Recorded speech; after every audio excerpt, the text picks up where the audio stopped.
নমস্কার সুপ্রিয় দর্শক, সকলকেই স্বাগত হিন্দু লাইফস ম্যাটার ইউটিউব চ্যানেলে। দর্শক, বাংলাদেশে এখন কোটা বিরোধী বা কোটা সংস্কারের যেই আন্দোলন চলছে, এইটা নিয়ে আপনারা জানেন যে সব ধরনের নেটওয়ার্ক, যাতায়াত ব্যবস্থা বন্ধ করে দেওয়া হয়েছে। একদম কমপ্লিট ব্ল্যাকআউট বা যেটা কোটা সংস্কারকারীরা যেটাকে বলছে যে shutdown, Bangladesh shutdown, total shutdown. তো তারা যেমন বাংলাদেশকে টোটাল শাটডাউন ইমপ্লিমেন্ট করেছে, সেই রকম সরকারও বাংলাদেশে ইন্টারনেট, তারপরে ট্রান্সপোর্টেশন, এইগুলির ওপর টোটাল শাটডাউন ইমপ্লিমেন্ট করেছে। ব্যাপক হারে পুলিশ এবং বিজিবি নামিয়েছে এবং সম্ভবত তারা কিছু মিলিটারিও নামিয়েছে। এই অবস্থায় একটা ভুতুড়ে পরিবেশ সৃষ্টি হয়েছে। মানুষ আতঙ্কে আছে, কেউ জানে না যে কি হচ্ছে। আমরা যতদূর খবর পেয়েছি, সংবাদ পাচ্ছি বিভিন্ন ফরেন মাধ্যম থেকে, যেমন এএফপি রিপোর্ট করেছে যে 100-রও বেশি মানুষ নিহত হয়েছে। যদিও সর্বশেষ প্রথম আলো যেটা বলেছিল যে তাদের হিসাব অনুযায়ী 27 জন মানুষ মারা গেছে। তো এই যে 27 জন থেকে হঠাৎ করে 100 জন হয়ে গেল, এটা কিন্তু একটি সিরিয়াস একটা উদ্বিগ্ন হবার মতো বিষয়। কারণ হলো এই যে এই ভুতুরে যে পরিবেশ তৈরি করা হলো, এতে করে সেই আমরা 25শে মার্চ 71 আমরা দেখিনি, বা আমি নিজে দেখিনি, কিন্তু যারা দেখেছেন তারা হয়তো সেটার সাথে তুলনা করতে পারবেন যে ভুতুরে যখন পরিবেশ তৈরি করা হয়, যখন কমিউনিকেশন লাইন শাটডাউন করে দেওয়া হয়, ট্রান্সপোর্টেশন শাটডাউন করে দেওয়া হয়, ডান হাত জানে না বাম হাত কি করতেছে বা কোথায় কি হচ্ছে, এবং সেই সুযোগে স্বার্থান্বেষী মহল, কুচক্রীরা কিন্তু সেই সুযোগটার সদ্ব্যবহার করে। তখন কোথা থেকে যে কোথায় তারা কি করে ফেলবে এটা কিন্তু বলা যায় না। এবং এই যে 27 থেকে প্রথম আলো বা বাংলাদেশের বিভিন্ন সংবাদের যেই রিপোর্ট অনুযায়ী যে 27 জন মারা গিয়েছিল, সেটা হঠাৎ করে এএফপি বলতেছে 100-রও বেশি মানুষ মারা গেছে।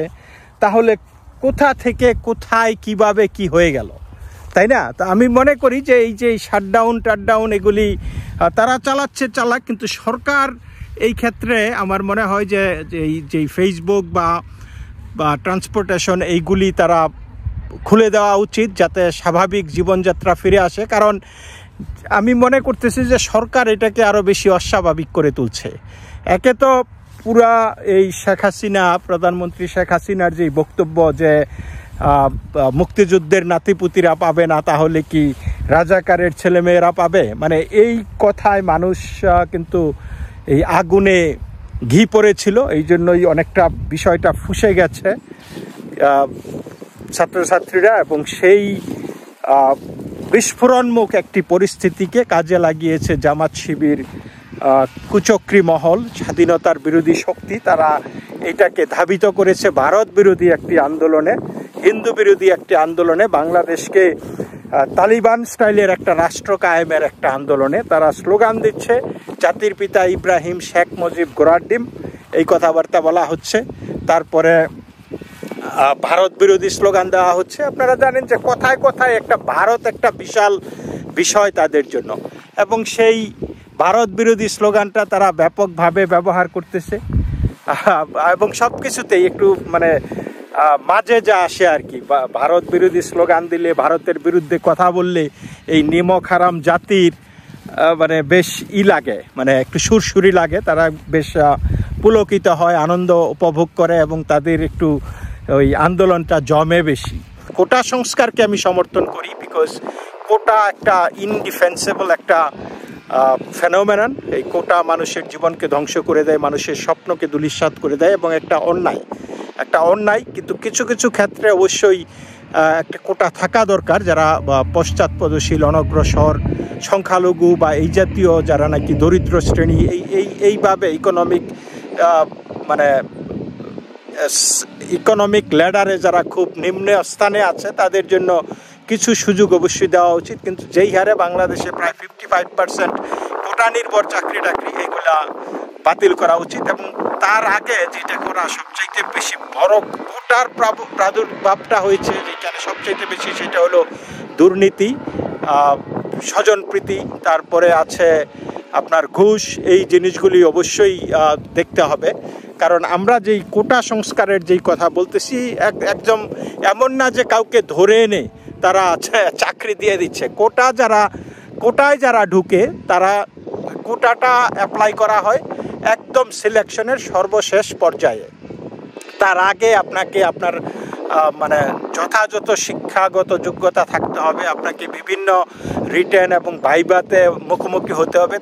যখন আপনি ফাইনালিস্ট হবেন, ফাইনালিস্টদের মধ্যে যে তখন কোটা প্রয়োগ করা হয়। এই যে স্লোগান উঠতেছে মেধা না কোটা, মেধা, মানে এইগুলি কিন্তু মেধাবী সবাই, যারা কোটায় যাচ্ছে তারাও কিন্তু মেধাবী, তারাও মেধার ভিত্তিতেই যাচ্ছে। এমন না যে তারা পড়াশোনা করে নাই কিছু না, তাদেরকে ধরে এনে দেওয়া হচ্ছে। তারাও কিন্তু প্রতিযোগিতামূলক পরীক্ষায় অংশগ্রহণ করে ফাইনাল মোমেন্টে গেলে তখন তারা সেই কোটাটা অ্যাপ্লাই করা হচ্ছে। সো এইখানে কোটার বিষয়টা নিয়েও অনেক করা হচ্ছে আর কি বলে মিস ইনফরমেশন প্রচার করা হচ্ছে। এই জিনিসটাও সরকারকে এইভাবেই সরকার এই বিষয়গুলি নিয়ে মানুষকে যদি এডুকেট করতে পারে, তাহলে এই বিষয়টার অনেকটাই সমাধান হয়ে যাবে। আর এই যে ব্ল্যাকআউট, ইনফরমেশন ব্ল্যাকআউট, রাস্তাঘাট বন্ধ করে দেওয়া, গাড়ি ঘোড়া চলবে না, এগুলি করে কি হচ্ছে, যারা নাকি দুষ্কৃতিকারী, যাদের আলটেরিয়র মোটিভ আছে, সরকার তাদেরকে বরং আরও একটু সুযোগ করে দিচ্ছে, জিনিসটাকে আরও বিস্ফোরণমুখী করে তুলছে, মানুষের মধ্যে ভয়ভীতি ঢুকিয়ে দেওয়া হচ্ছে। এবং এখন যদি হঠাৎ করে কোনো কিছু নাও হয়, ধরেন কিছুই ঘটলো না, কিন্তু গল্পের আগে ডালাপালা মেলবে, বলবে যে এই যে সব কিছু বন্ধ করে দিয়ে, শাটডাউন করে দিয়ে সরকার লাখো লাখো মানুষকে, ছাত্রছাত্রীদেরকে, নিরপরাধ ছাত্রছাত্রী, অল্প বয়সী ছাত্রছাত্রীদেরকে মেরে ফেলছে, সেই গল্প কিন্তু জুড়ে দেবে। এই গল্প আমরা দেখেছি শাপলা চত্বরে মতিঝিলে হেফাজতিদের নিয়ে হয়েছে। এই গল্প কিন্তু বিডিআরের যেই ওই পিলখানা নিয়ে হয়েছে। এরকম গল্প কিন্তু ডালাপালা মেলবে এবং এটা সরকারের পক্ষে যাবে না, এবং এটা একটা কি বলে ফোকলোর হিসাবে আসবে আর কি, যে আওয়ামী লীগের প্রতি মানুষের শুধু ঘৃণাই বাড়বে। সো গভর্নমেন্ট শুড মানে ফাংশন ইন দি ওপেন। এগুলি তথ্য কখনোই গোপন করা যায় না, এবং যেই তথ্য গোপন করা হয় সেই তথ্যটা বরং আরও বিকৃতভাবে উপস্থাপিত হয়। মানুষ কিন্তু সংবাদ পায়, কিন্তু বিকৃত সংবাদ পাইলেই পরিস্থিতি আরও ঘোলাটে হয়, আরও খারাপ হয়, এবং যারা নাকি স্বার্থান্বেষী, যারা চক্রান্তকারী, তারা কিন্তু সেই অবস্থাটার সুযোগ নেয়। দর্শক, যেটা বলেছিলাম যে এই আন্দোলনে এক একজনের এক এক রকম ধান্দা, মানে অনেক মানুষ এইখানে ঘোলা জলে মাছ শিকারের চেষ্টা করতেছে। কিছু কিছু সাংবাদিক আছে, তারাও উস্কায়া দেওয়ার জন্য খুবই পাকওয়াস। আপনারা দেখেন যে এই যে আমি একটি ক্লিপ শেয়ার করতেছি, এই সাংবাদিক সে বলতেছে পুলিশকে গুলি করেন, ছবি তুলবো, মানে বারবার। এবং সেই পুলিশও মানে বেশ আরামসে, একটা দুইটা পুলিশ না, তো বেশ কয়েকজন পুলিশই ওই সাংবাদিক যাতে ছবি তুলতে পারে এই জন্য তারা গুলি করতেছে, এবং সেই সাধারণ ছাত্রছাত্রীদের উপর।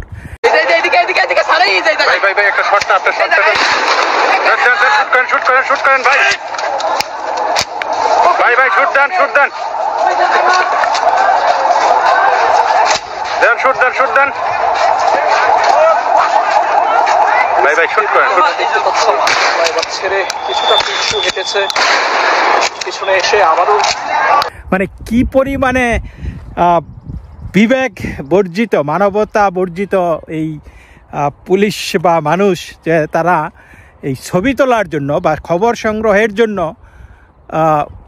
উস্কায়া দিচ্ছে পুলিশকে গুলি করার জন্য, আর পুলিশও সেই মানে তাদের কথা রাখতেছে গুলি করা।